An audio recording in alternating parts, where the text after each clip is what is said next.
projeto em tramitação na Câmara reduz para 30 horas semanais a jornada de trabalho de enfermeiros, auxiliares e técnicos de enfermagem. É uma reivindicação antiga que vem provocando muitos debates e polêmicas exaltadas. O deputado Ivan Valente, do PSOL paulista, apoia o projeto.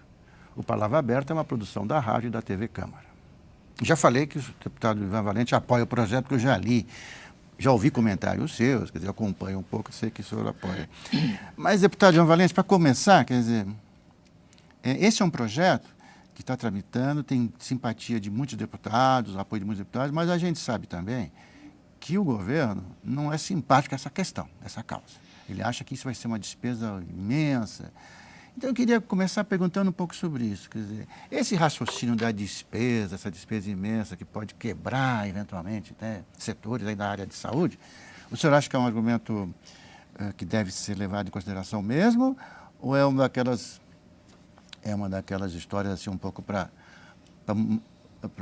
ganhar a simpatia da opinião pública, às vezes? O que o senhor acha disso? Bom, primeiro é o seguinte, óbvio que se você reduz a jornada para 30 horas, você vai ter que contratar mais gente para melhorar a qualidade do atendimento. Então, vai ter mais despesa. O problema é saber onde nós alocamos despesa no Brasil. Então, eu sou um estudioso da dívida pública. Eu presidi uma CPI aqui. Entende? Eu digo que todo deputado discute o orçamento todo ano, ninguém contesta que 42% do orçamento vai para pagar juros e amortização da dívida pública para banqueiros e rentistas. Então, é quase metade do orçamento. A segunda questão é que nós votamos muitas desonerações fiscais para todos os setores produtivos ou para até microempresas, como acabou de ser votado aí essa semana. Entende? Então, aí você tem o agronegócio sendo exonerado, as multinacionais, as montadoras de veículos, os bancos, as grandes redes de TV, todos são desonerados. São desonerações que chegam a 100 bilhões.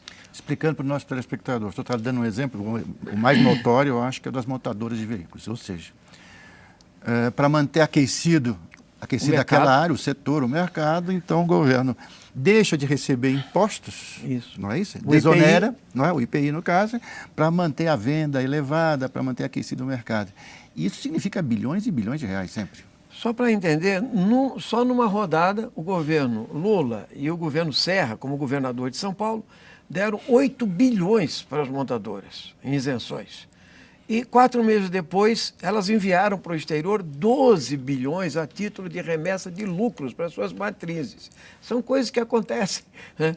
Fora os empréstimos subsidiados do BNDES, que capta no mercado a taxa Selic, né? E, ao mesmo tempo, empresta a TJLP, que é metade da taxa de juros. Então, só quando chega na hora de atender ao servidor público, à melhoria da qualidade da educação, entendeu? Ao agente comunitário de saúde, agora às 30 horas da enfermagem, não tem dinheiro. Então o Ministério da Saúde colocou que se ele fosse atender a esse pleito, nós teríamos aí um gasto de 13 bilhões de reais. Né? Isso, então, um certo terrorismo, vai dizer, são 8 bilhões para os técnicos e auxiliares e 5 bilhões para os enfermeiros em nível superior. Então, na verdade, nós dizemos o seguinte, se faz escolhas. Se eu quero implantar o Sistema Único de Saúde no Brasil, se eu quero obedecer à OIT, a Organização Internacional do Trabalho, se eu sigo as regras da Organização Mundial de Saúde, se eu quero uma qualidade para a saúde como direito do cidadão, eu tenho que dar respostas a isso. Então, o governo se tranca na questão de não ter verbas, mas eu quero dizer que em muitos estados e municípios já existe 30 horas. Quem não paga 30 horas, geralmente, é o setor privado. Sim. São os hospitais particulares e os hospitais filantrópicos. E aí está a maior resistência. E alguns hospitais federais também. Deputado Ivan Valente, você estava falando isso agora há pouco, sobre as questões de... Na hora que chega, assim, por exemplo, para melhorar a situação, às vezes, do trabalhador na saúde ou na educação, vem essa questão do... Né, da verba. E outro dia, acho que foi o Bernardinho no Rio, deu uma entrevista que eu achei muito curiosa e remete a isso que o senhor falou, que fala um pouco assim dessa questão de falta de prioridade. O que é prioritário no Brasil, então? Exatamente. Prioritário é saúde e educação, porque às vezes parece que se são tantas as prioridades que não há nenhuma, né? É isso que ele estava falando, de que eu achei até interessante no Brasil. É muito interessante isso, porque Veja, saúde, se você faz qualquer pesquisa de opinião, todo cidadão coloca que o principal problema no Brasil é a saúde, é o atendimento da saúde. Se um enfermeiro, que é o elo principal na cadeia, inclusive transversal da saúde, do programa Saúde da Família e etc., trabalha 44 horas semanais, no mínimo, e ainda tem que fazer bicos, porque o salário é baixo, né? O que acontece? Você vai ter um atendimento precário ao paciente, com risco de vida, e é uma atividade insalubre, né? É uma atividade que causa estresse de todos os tipos, não só o cansaço, mas o estresse emocional. Tem que se levar em conta isso. Por isso que as recomendações internacionais colocam muito bem essa questão. Então, eu quero dizer o seguinte, prioridade você define.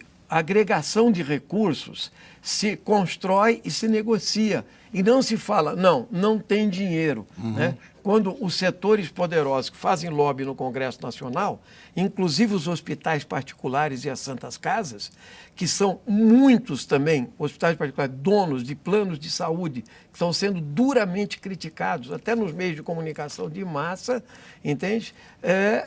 Aqui encontram uma receptividade enorme como financiadores de campanha eleitoral. Enquanto isso, para votar o agente comunitário de saúde, 1 bilhão e pouco, nós ficamos 6 meses aí para 300, 400 mil profissionais que são a base do sistema e reduz o gasto na saúde pública.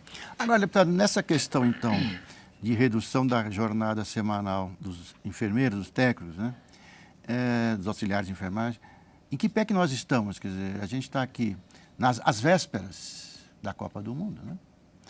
E como é que fica isso? Quer dizer, o senhor acha que vai dar tempo de resolver isso, de desenrolar esse nó, essa questão? Porque muita gente aqui na Câmara apoia o projeto. Sim. Tem muita gente que apoia, muitos deputados apoiam, mas também há esse está um pouco travado. Como é que a gente resolve isso? Na sua opinião, como é que vai ser resolvido? Eu acho que o projeto criou muita massa crítica dentro do Congresso, tem muitos parlamentares apoiando o projeto, independente de liderança, né?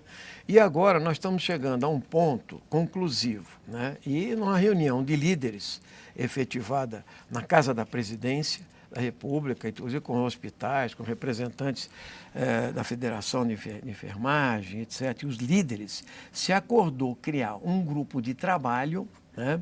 Esse grupo de trabalho tem 15 dias para produzir uma proposta substitutiva ao projeto em tramitação 2295 de 2000, né?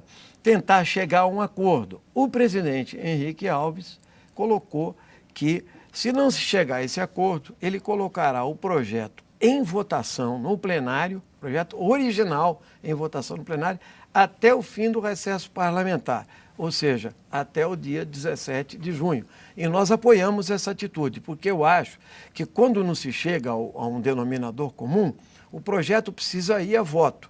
Então, os deputados que se pronunciem no plenário e os partidos também, porque a proposta ela é justa, é em defesa da saúde pública, né? E é um direito do cidadão, esse saúde pública garantido na Constituição Federal. E o senhor acha, uma pergunta, não digo maldosa, mas eu tenho que fazer, o senhor acha que no ano eleitoral o projeto tem mais chances? Então, veja, sempre qualquer projeto que hoje está aqui tramitando tem mais chance num projeto eleitoral, particularmente se ele abrange amplos direitos e também áreas sensíveis, estratégicas, né? Sensíveis e estratégicas. Então, é óbvio que essa sensibilidade está sendo aproveitada nesse momento. Que eu espero que a outra sensibilidade, que é a sensibilidade para os interesses econômicos, são os financiadores de campanha, eles estão sempre na ordem primeira de prioridades. E seja micro, pequena empresa, são os grandes financiadores de campanha, né? Então, dessa vez, eu acho que é uma causa justa, né? E espero que seja aprovada as 30 horas semanais para a enfermagem e depois para todo o sistema de saúde, que está integrado. Deputado Ivan Valente, muito obrigado pela sua vinda. Espero que tudo corra bem com essa questão, porque todos nós precisamos desses profissionais de saúde, né? Todos nós, sem exceção, né? Todos serão tratados algum dia pelo médico e pelo enfermeiro. Claro. Muito obrigado, deputado. E obrigado a você que ficou com a gente. Até mais.